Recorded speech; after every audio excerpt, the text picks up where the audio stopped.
And we are live. Happy, happy, happy. Oh my God, what day of the week is it? Tuesday. It is Tuesday. How is everybody today on this amazing Tuesday, April 25th, 2023? You all know what time it is when Kitty and I get together.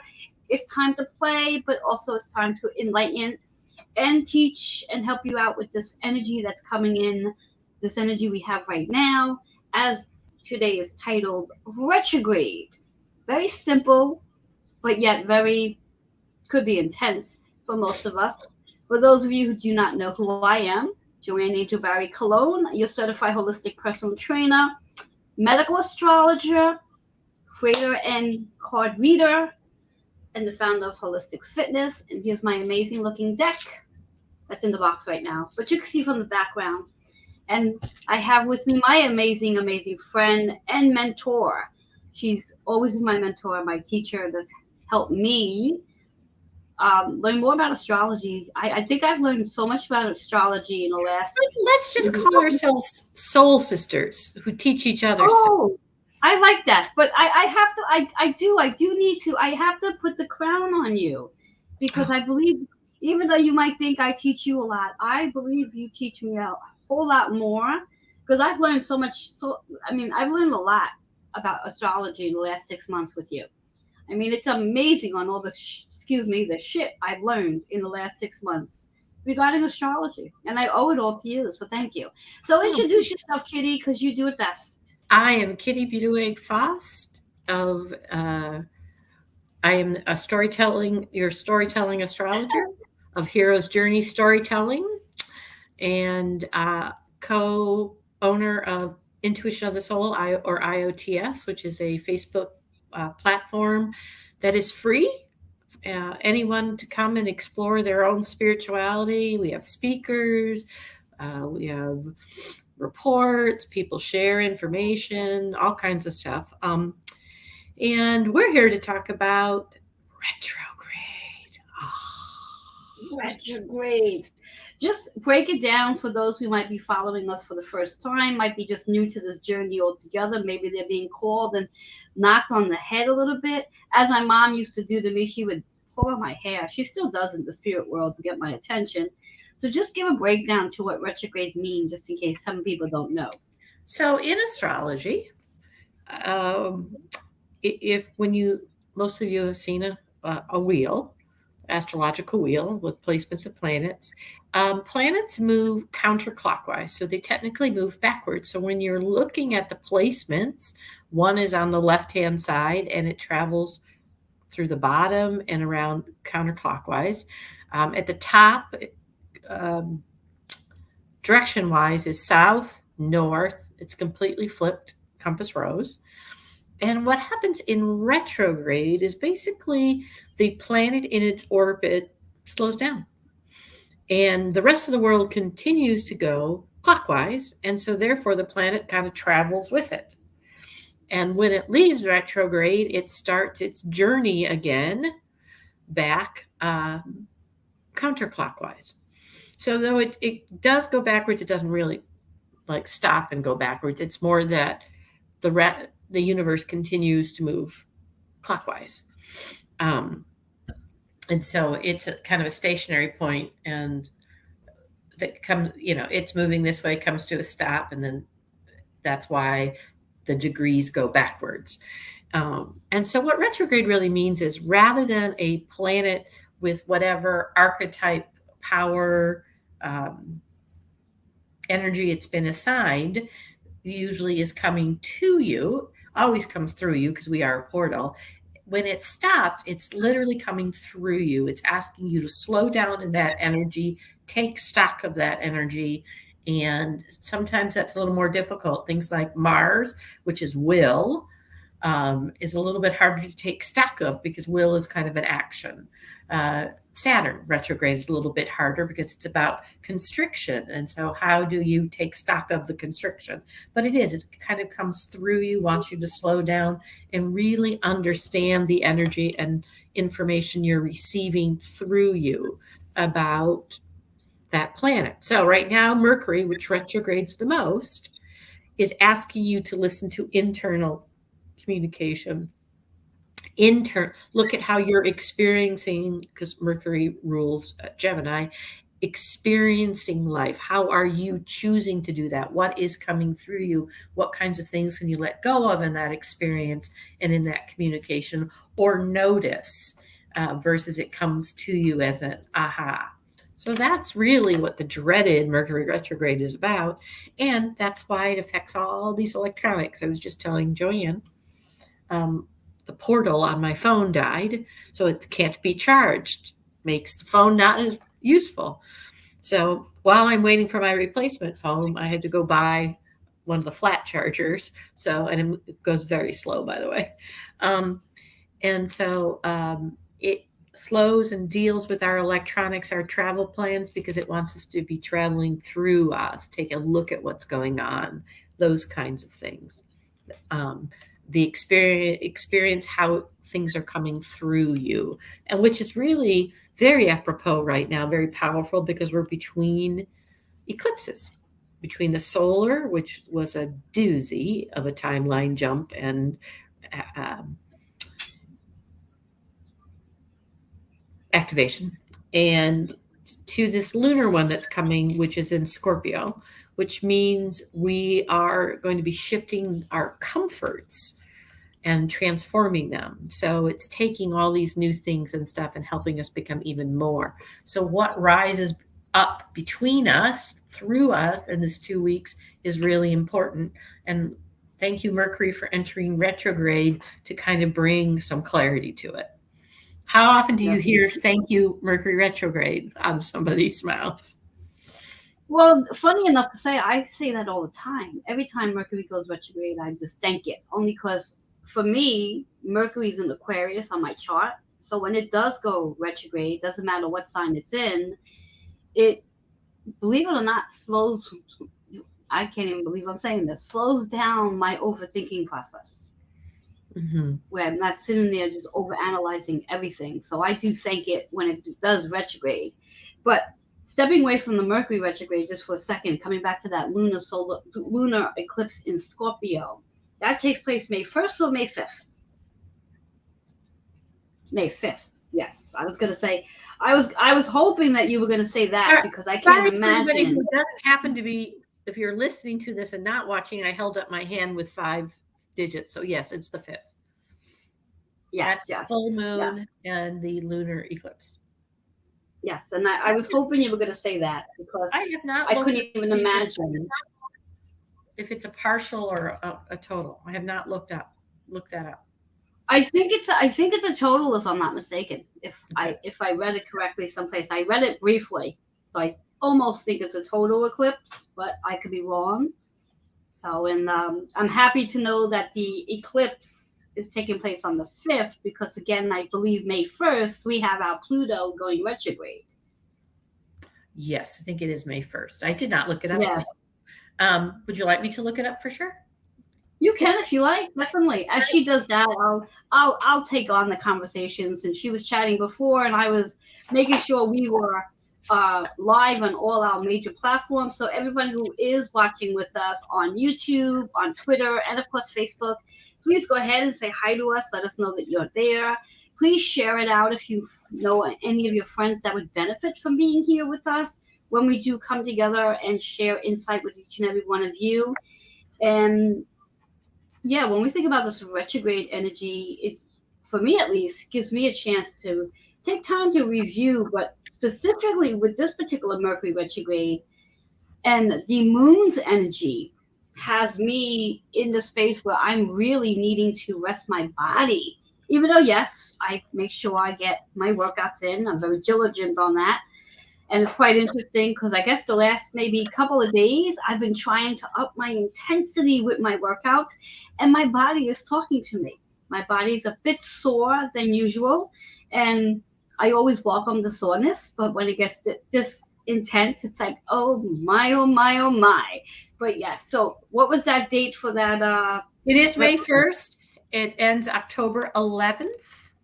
oh, What you saw me get out, for those who are watching, is I have an ephemeris at the end of my astrological calendar. So it's a quick reference. I have a couple of ephemeris, but that happens to be the fastest reference. So May 1st, yes, it goes in, and it is out on October 11th.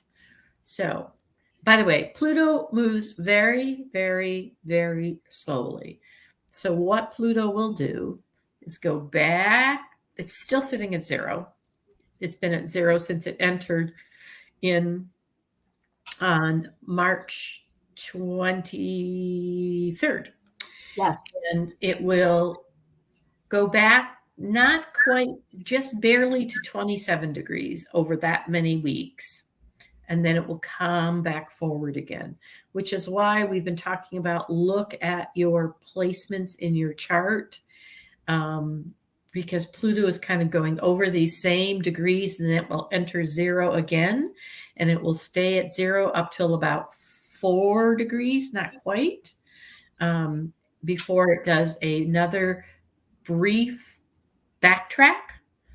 And it will, so this year it is, I think it's, so it's May, July. So it's 4 months in Aquarius, the rest in Capricorn. Next year, the amounts are, it's mainly in Aquarius with a little dip into Capricorn.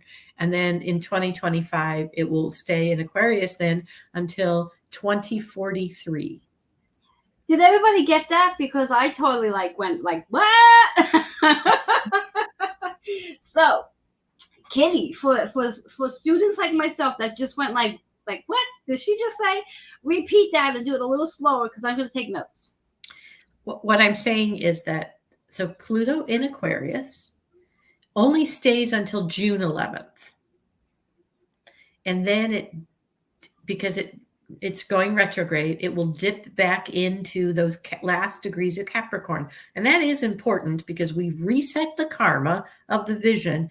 And now we're going back over the end of the structure, because that's Capricorn, to help shore up the structures, or as Pluto often does, constrict them, deconstruct to reconstruct. And it will stay there in Capricorn until I think it's January. Because again, October 10th, it starts to go out of retrograde, move forward again. And it will travel to almost 4 degrees of Aquarius before it turns around and heads back again. Again, it's picking up what this vision, this karmic reset is, this 0 degrees that we're spending a lot of time going over, dips back in to either deconstruct what needs to yet be taken apart and start the new construction, and then head forward. So in 2024, so in 2023, we have approximately April, May, June. We have about 4 months of Pluto in Aquarius. And again, Pluto has not been in Aquarius since the late 1700s. All right, 246 years. Pluto moves slow. Neither one of us were here yet. Yeah, neither one of us, and we will not be the next time it goes out and comes in again either. Well, not in this incarnation. Well, maybe. Yeah. Who knows? I have no idea. Hey, you know what? Anything is possible. The way things are going, it's very possible that we could very well be here. So it will spend 4 months out of the 12 in Aquarius, and the rest are in Capricorn. Next year in 2024, that reverses. It only spends 4 months altogether in Capricorn, and the rest are going to be spent in Aquarius. And by the time the last, at the end of 2024, goes back into that 0 degree of Aquarius again, that will be it now until, well, 2043. So what you're saying, and what I'm understanding, and correct me if I'm not understanding correctly, is when Pluto retrogrades, it's only retrogrades in the Aquarius and Capricorn over the next between 2023, 2024, 2025. At what point does Pluto end up retrograding in a, or doesn't, because it stays in Aquarius till for a while. 2043. We won't, and then so the next time, once it will, when Pluto enters Pisces, the next kind of retrograde would be back to Aquarius, that end of Aquarius energy. And that when Pluto enters Pisces, which now we're getting really ahead of ourselves, but this is my analytical brain, people. When is that? You don't have to give the exact date, but what year was that? 2043. Okay, yes, yes. I think you and I had a conversation about this offline, Yeah. where I think I mentioned something about I would probably be somewhere in my 90s, late 90s when this happens. 2043, you said? Well, I don't think it's, so that's only 20 years from now. I'm only going to be in my Oh yeah. 80s. Oh yeah, no, that, yeah, exactly. So we'll Only. see you for that. Only. Only, exactly, and that's exactly how you should say it. Only. So at that point in 2043 is when Pluto will then enter Pisces and Right. then do this retrograding back and forth No, between Pisces and Aquarius. right. And Pluto, orbits are not the same through every sign, which is my biggest argument of whole house versus more traditional. Just saying, because they're not exactly even. But that's just political. It, so it entered Capricorn in 2008 and only spent 15 years or 17 years in Capricorn before it went into Aquarius. Now Aquarius is going to spend the full amount of time, like in the 20s. Now Pluto and Virgo was long, Pluto and Capricorn was shorter. Pluto entered Capricorn, just to give you an idea, guys. That's 2008 when all the banking stuff, it's a constriction of institutions, of governments, of structures. When Pluto transforms them. Saturn is the actual constriction of it. And meanwhile, we had a big movement of Saturn that moved into Pisces just a couple weeks before this big. And when those two were together last time, but they both weren't at 0 degrees. So whatever has been reset right now is really very important. It's very karmic, very much about, and it's interesting because one of the things that's come into my awareness that I'm going to be is the idea of, get this, of persecution imprint that has light workers and as many lifetimes, just like you have an imprint when you talk about geese and goslings and animals with their mother, we have a persecution imprint because of so many lifetimes of systems fighting this evolution, getting ready for this evolution with mankind. And it is here. It is evolving. And so we're really learning to let that imprint go. Wow. Now, theoretically, since we are speaking about Pluto and Aquarius, but now you have my brain, like the wheels flowing in there, because I'm just kind of curious, and because, again, it's way ahead of the game. Pluto in Pisces, what is that going to help us with? Because considering Pluto's all about transformations. Right. And it's the end of a 246-year cycle. Yes. Yes. And so Pisces is all about our intuition, I like to call it our spiritual awareness, spiritual consciousness. So I can only imagine what's going to happen to all of us in reference to when Pluto enters Pisces and how that's going to help every one of us, even though, yes, we'll be up there, in our wisdom. Well, and we have then just spent the 20 years we're entering into now, thinking into existence what that Pisces Pluto is going to look like. Wow. And so it's going to be about, because we know DNA is being awakened. We know that coming out of Capricorn, we have the heart has moved, the kidneys have moved. We've restructured a lot of stuff. I wonder how that's working in the medical industry when you really think about it, how they're dealing with all these shifts with our bodies. Well, and that's that matrix idea, because there will be people who say it's always been there, and we'll be going, no, it wasn't. So different realities, because we've come from different timelines of them. Ooh, meanwhile, thunder is starting to roll in here. Oh no. So, very interesting.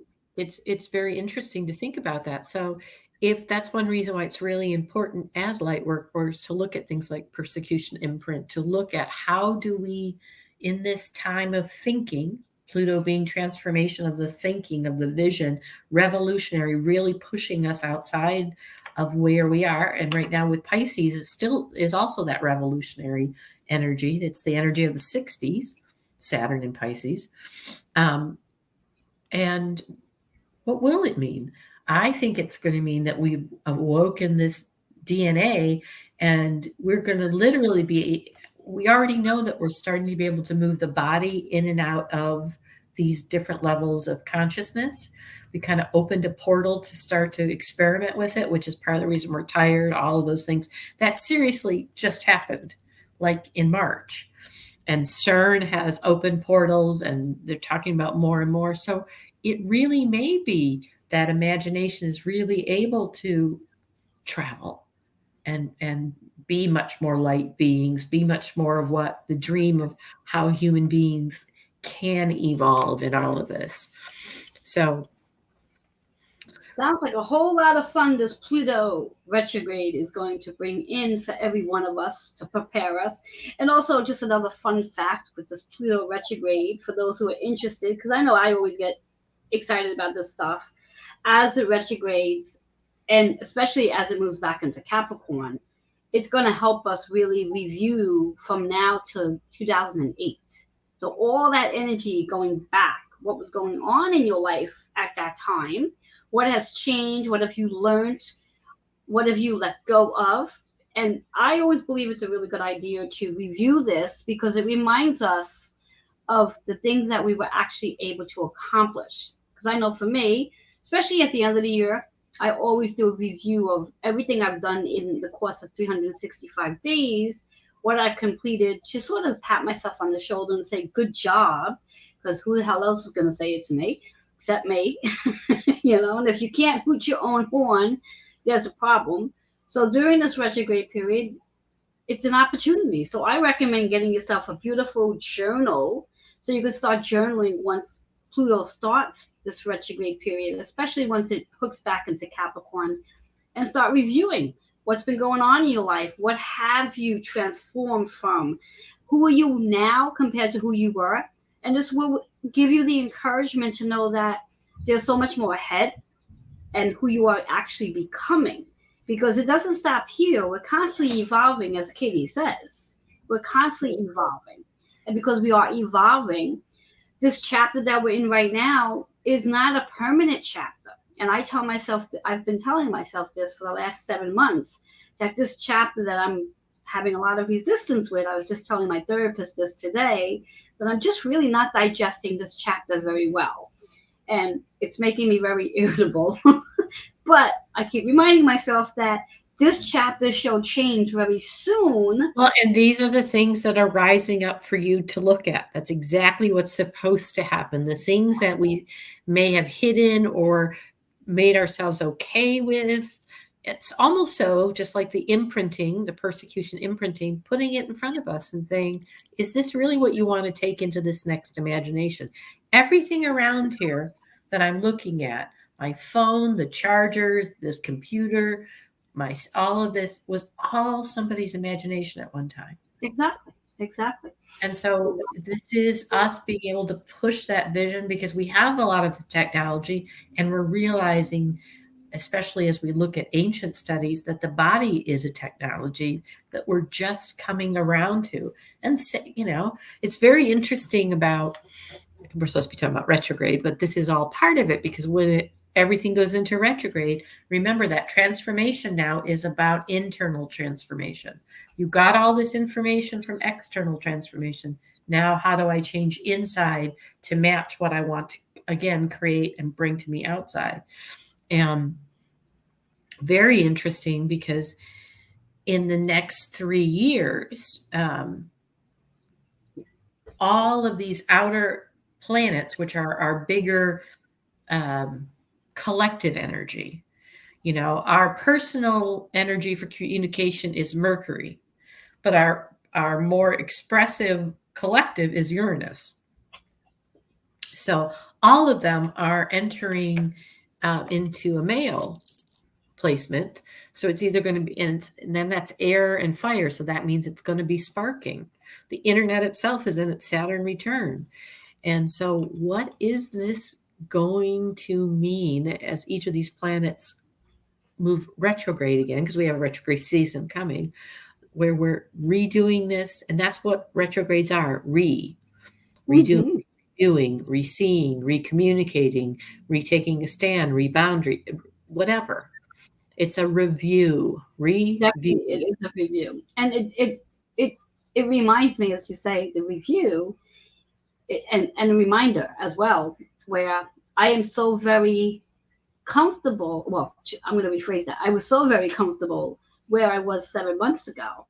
And right now, this is very uncomfortable, which reminds me that because I'm very uncomfortable, there is some major, and I'm going to pat myself on the back a few times here, major spiritual growth going on for me right now. Because anytime we're uncomfortable is where the growth takes place. Whereas if I was in this comfortable space, I would not be growing as much. So there's definitely a big, big, big, big shift and story that I'll be able to share once everything starts to land. And I believe Kitty had said to me offline, maybe it was a week ago or so, that I'll start to really fall into all of this by the new year. So, yeah, I'll start to get comfortable and be more at ease with what's going on. And because I'll know what the hell I'm doing.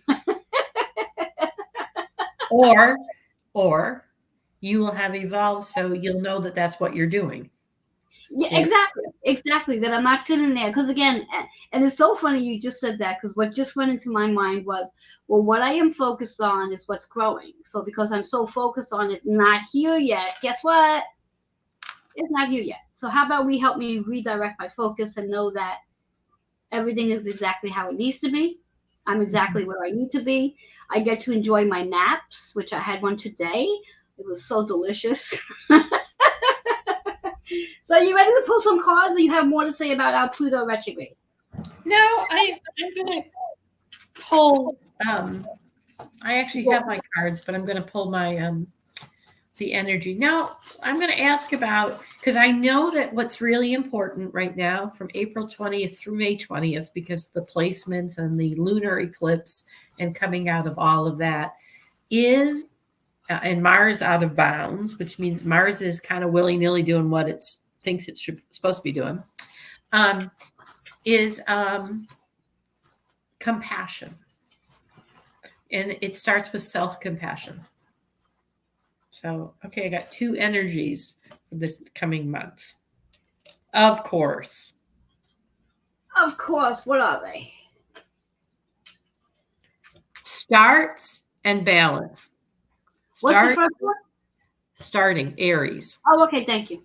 Sparking something. And of course, these are male. This is air and fire. This is the continuum of themselves. Can't make this up, can we? No, you're thinking of like a little black cloth, so and you could place it right in your hand so we could see, or black glove or something. Yeah, on black velvet. Black velvet. There we go. But anyway, it's Libra and Aries, which are on a continuum. They are cardinal signs. They are about starting.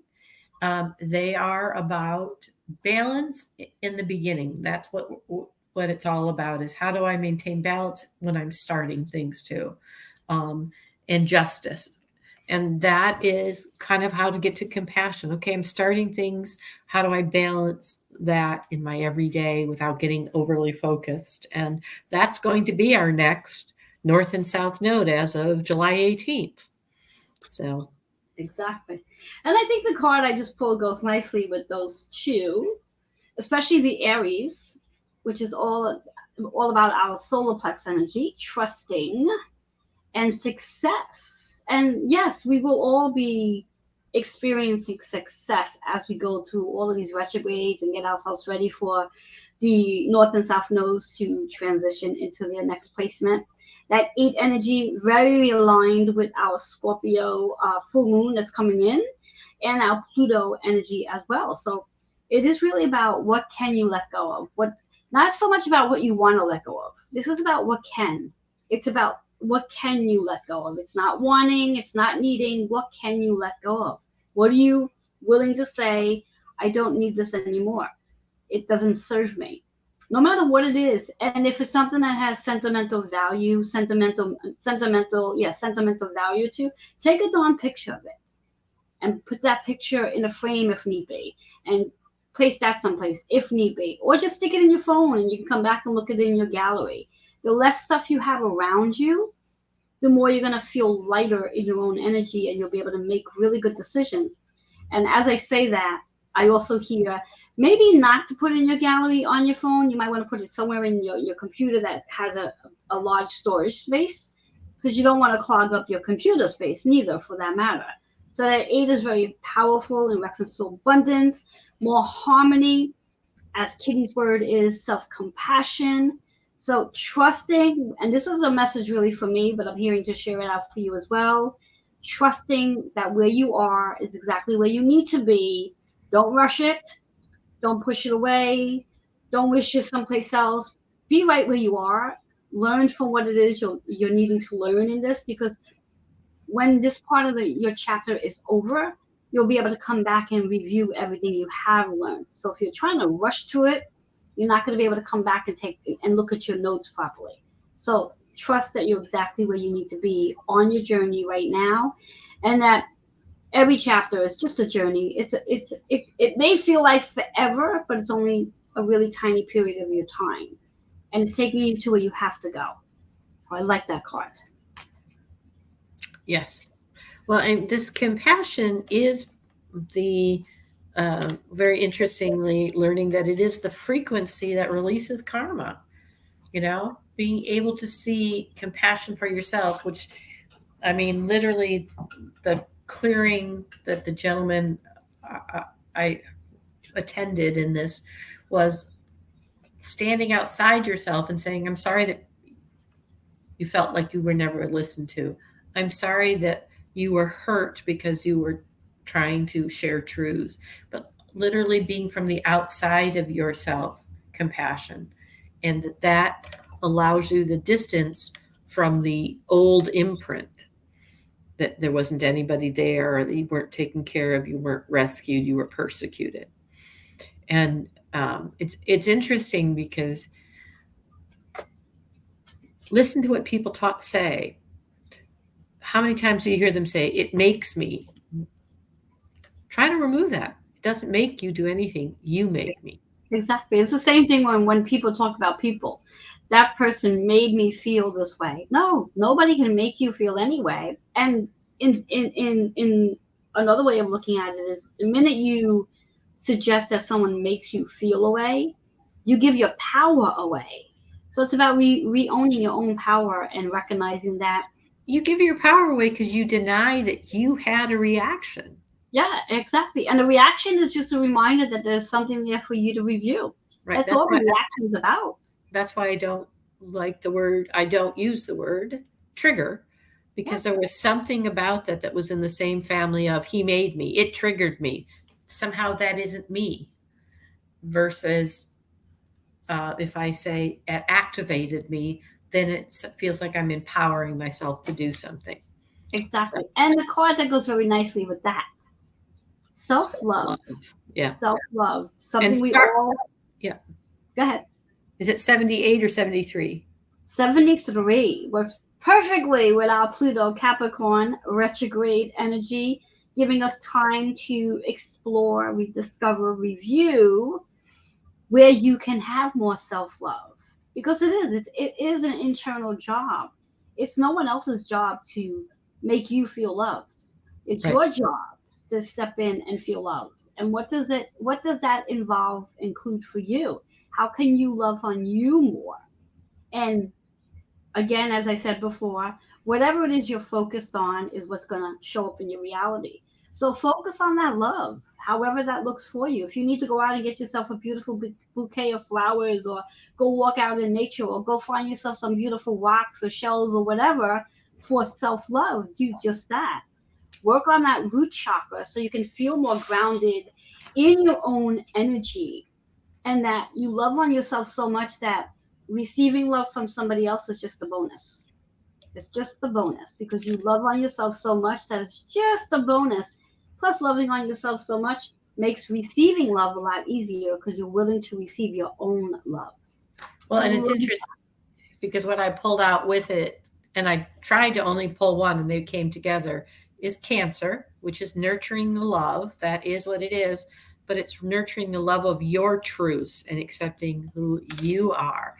If you are activated by standing in line, embracing that. All right, I'm activated by this. I'm going to avoid it. And when I'm here, I'm going to pay attention to how it activates me, what I do with it, and embrace that. Love myself for it, even though, and often it switches so that my behavior is I let go of some of the annoyance that can happen, you know. Exactly.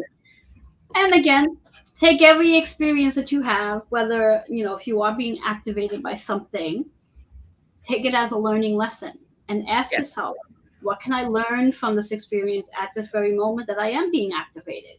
Rather than constantly pointing your finger at the other person, because we're good at that.